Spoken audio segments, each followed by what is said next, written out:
second year MCOM students. I hope you are all very safe in your home during this lockdown period. Though we have completed all the units during that period before the lockdown period, but some of the students raised some questions, doubts about the fifth unit of financial markets and services. Really, I am very happy because when the students are raising questions, then only the teachers can teach the subject in an effective manner. We created a WhatsApp group for second MCOM students for getting any clarifications or doubt regarding any subject or any academic activities.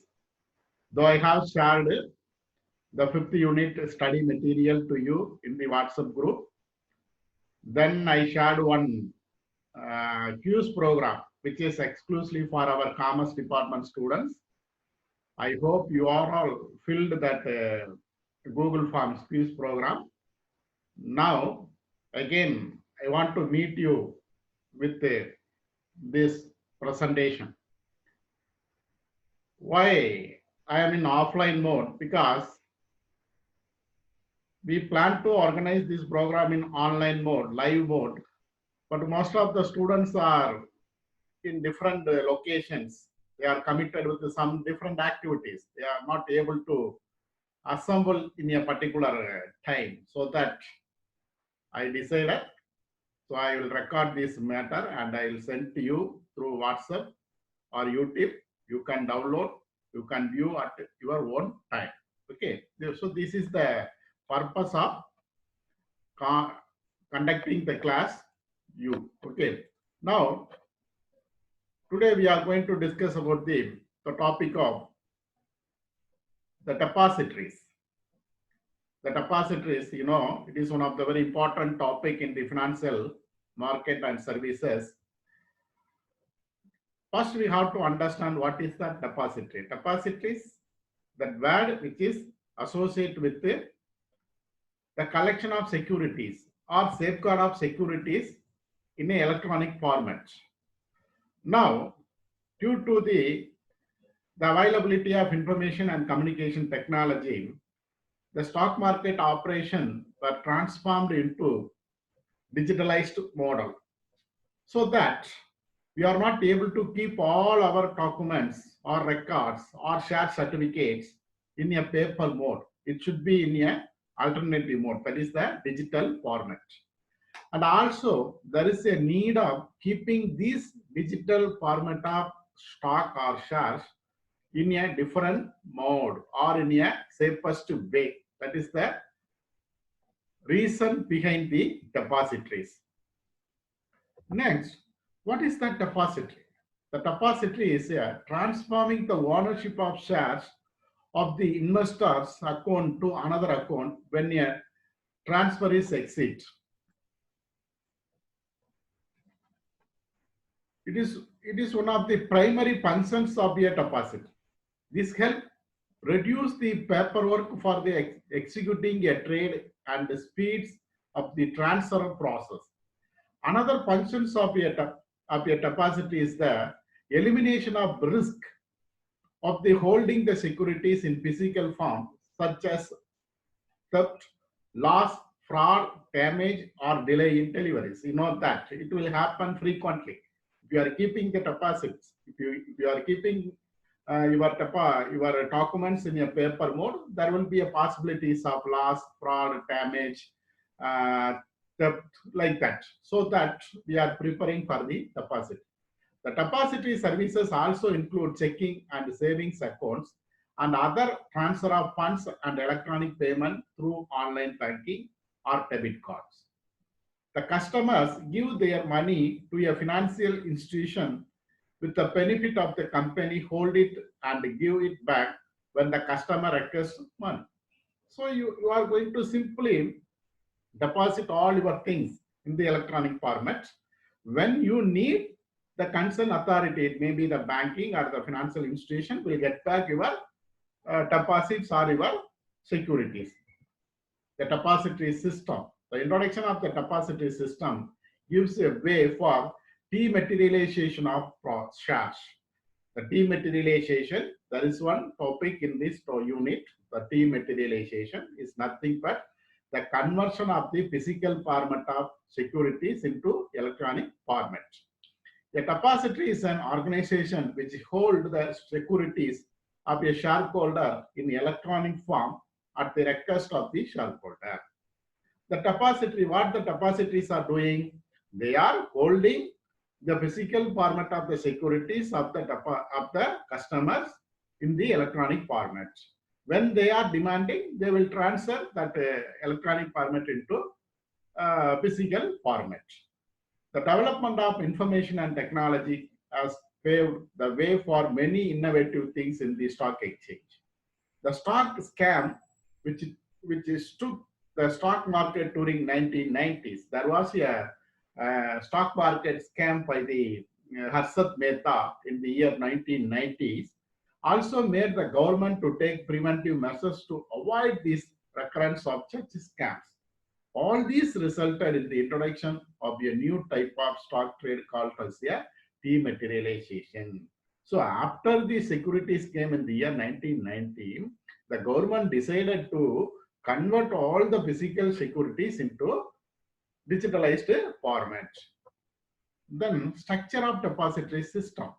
So central support depository, shared register transfer agent, clearing and settlement corporation, depository participants. These are the structure of a organized depository system. There is a need of central depository, should be recognized by the government. In India, there are two central depository system is there. Agencies are there. That will be discussed in the later. Then share register transfer agent. There should be an agent for transferring this kind of physical mode into electronic mode. So that is the share transfer agent. Then clearing and settlement corporation. So that government also established some of the government as well as the private agency as a clearing and settlement corporation. Then depository participants, the bankers, financial institutions, or any one recognized parties can be act as a depository participants. Then procedure in depository system.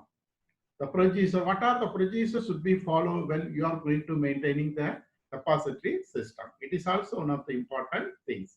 Notification by the stock exchange. That should be a notification. The recognized stock exchange. It may be there in India, it may be in PSE or NSE. Dematerialization form. There should be a dematerialization form that customer should submit this kind of form. Then registering of the shares. This kind of things will done by the concerned issuing company. Then the crediting the investor's account. There should be a dematerialization account is also available. So if you have this kind of formalities, if you have this kind of procedure, you can do your depository systems. Then what are the benefits of the depository system? What are the benefits? Why the depository system is needed? The depository system take hold of all securities in the country listed in the particular stock exchange. Suppose you are investing your money in the BSE. You purchase the securities in the BSE. You can hold all your securities in the depository system.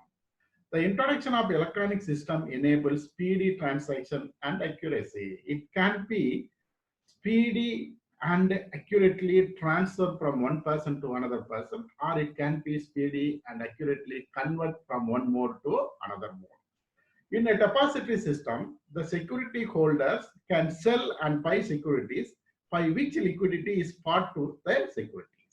It can be easily buy and sell, and also it can be converted into easy format, that the liquidity is more in the depository system.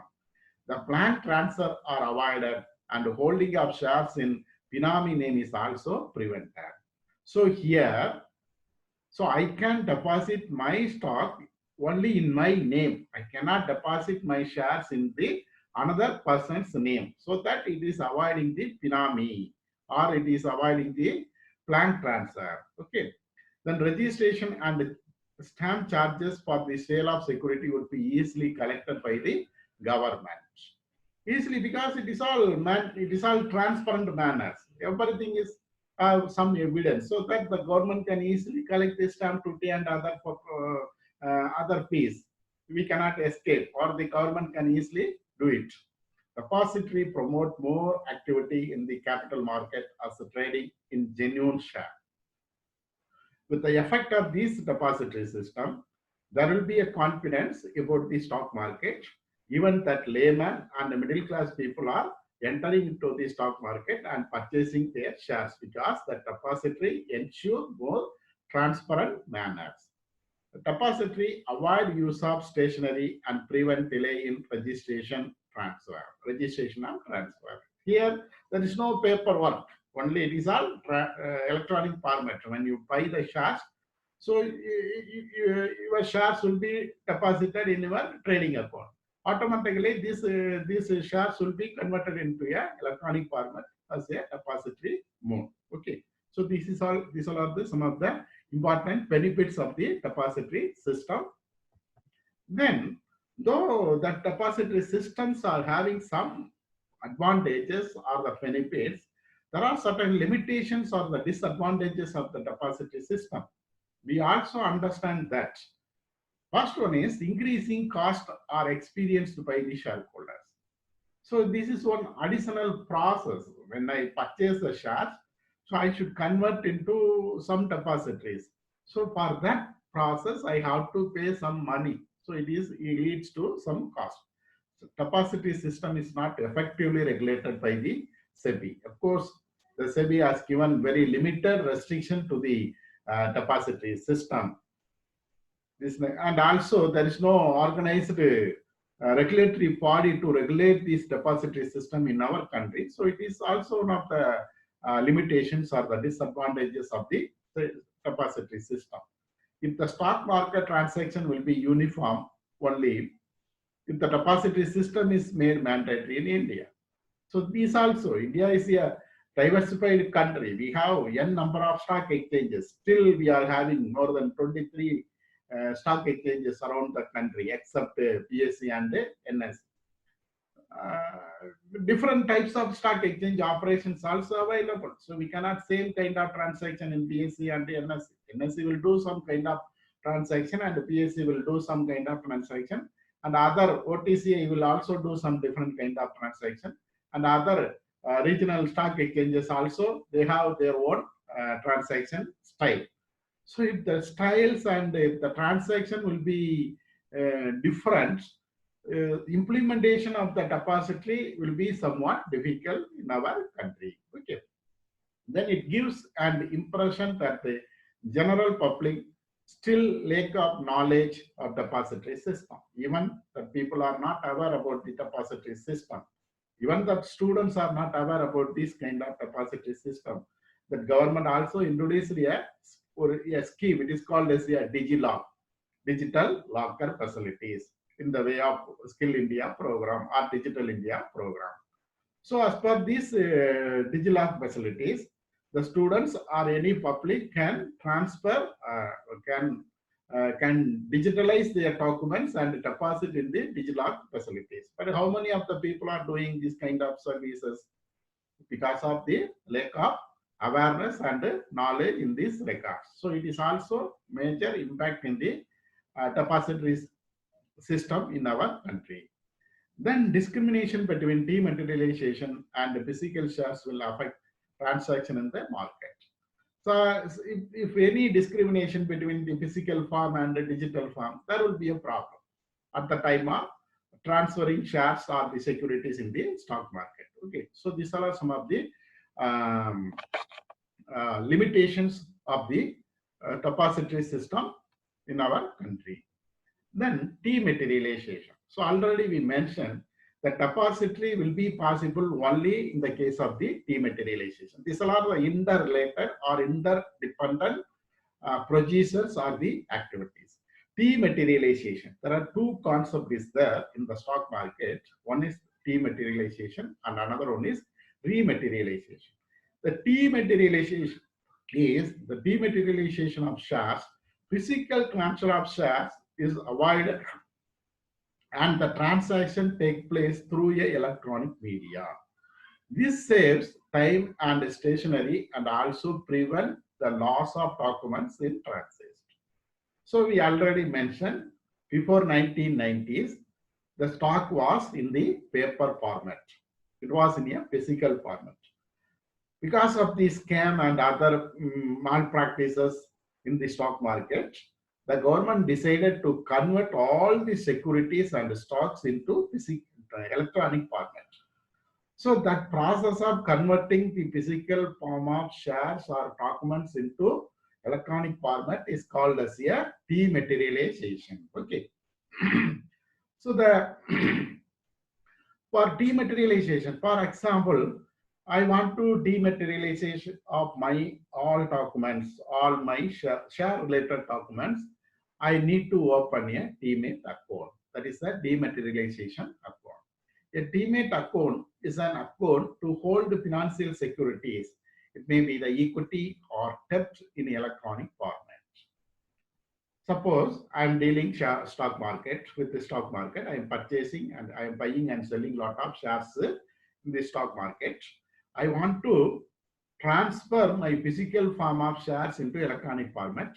I have to open a bank account. It is called as a demat account. That is the dematerialization account. So the banks or financial institutions or the private stock brokers will help to you to open a dematerialization account. It is even sometimes it may be free of cost also.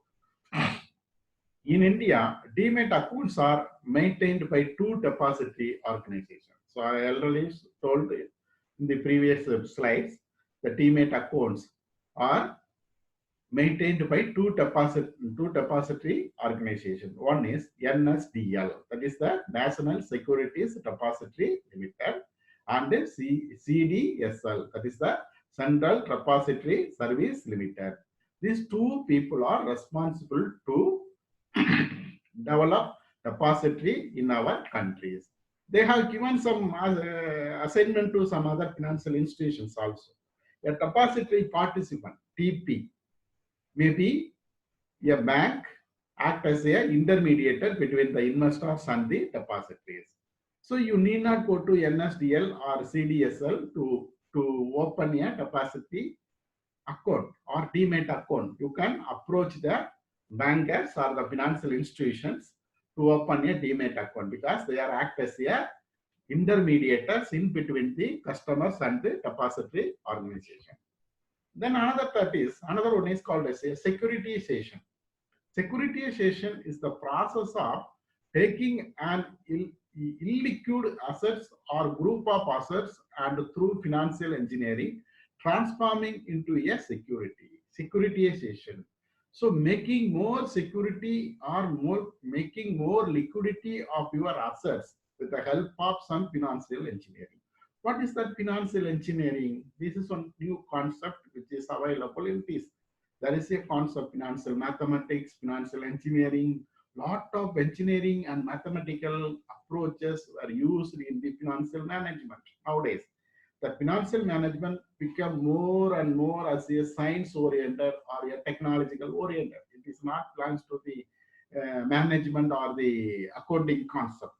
So you have illiquid assets. Illiquid assets mean it is not easy to transfer within a prescribed periods. We may have some assets. It is not possible to convert into cash. It will take some delay. So if in this case, what you are doing, you are using some financial engineering concept and transforming into a security. That is called as a securitization. The investors look at the cash flow of the entity and not and the entity itself. Hence, it is also called as a asset backing financing. Asset backing financing. Asset backing financing. The blocking backing of profit we studied in our that is the accountancy. So blocking back of profit. Even in the financial management, that is the internal sources of finance. One of the internal sources of finance is called as a blocking back of profit. It is also called as a retained earnings. Like that, this securitization is also called as a assets backing financing. There may be some questions in the UGC net examination. Which one is called as a asset backing financing? Why it is asset backing financing? Because illiquid assets are converted into liquid assets or the secured assets. So that it is called as a asset backing financing. It is also called as a secured funding. It is also called as secured funding because risk is structured in accordance with the investor needs. Here, the risk is going to be structured, or it is going to be designed by the investor's needs. According to the investor needs, the risk may be fixed or reduced. Okay. The originator's liability is in the form of credit enhancement. It is also used for the credit enhancement facilities. Then why securitization? Okay, the securitization consists of some of the important advantages. It is a lower cost, alternative investor base, matching of assets and liabilities, issuer rating irrelevant, multiple asset creation ability, non-conventional sources, off-balance sheet financing, freeze of regulatory capital, improve capital structure, higher trading on equity with no increased risk. These are the this can be taken as a advantages, or it can be taken as a objectives, or it can be taken as a importance. Generally, why the securitization is needed. Then the key benefits of the securitization. What are the benefits of that? Typically, cheaper financing than traditional funding. So we have some enough assets, illiquid assets. That is the it may be it's not easy to convert into cash, that kind of assets. So what we are doing, we are using some techniques to convert that asset into liquid assets. So it is a cheaper financing than traditional funding. If you go for any bank loan or any other sources of finance, that the cost will be more. But if you are securitization process, that cost will be less. Diversification of funds. The funds can be diversified from one mode to another mode. Non-recourse resource of the originator, seller of the receivables. It is not necessary to selling of assets. Yearly monetization of assets. Yearly monetization of assets is also available in this securitization process. Then control of obligor exposures. This is also possible in the securitization process. Okay, so with these informations, I hope I have covered a little bit information about the these depositories. Though we have discussed a lot in a detailed manner in our class. So here I want to share this information for your reference purpose, rethinking of the particular subject purpose. So I hope you must read that materials in a correct manner. So I already sent the soft copy of this fifth unit, not only the fifth unit. Those who need all the units, today I will share all the units study material to you. You must read. You should not waste your time during this lockdown period. Even today, there is a news in Hindu, first Hindu paper, English Hindu paper, that government arts and science college are facing serious problem relating to teaching online because the students are diversified in various aspects. Suppose you are in a rural based students, you will not be ideal in your home itself. You will do engage some activities, agriculture activities or some other activities. So it is not easy to assemble or gather all the students in a particular time to give the live presentation in a particular subject or the topic. So that I used this presentation. It will be, that link will be shared to you by WhatsApp, and you can download these materials in the YouTube link. You refer it whenever you are free. So make it this time as a purposeful one. Thank you, one and all. I will meet again.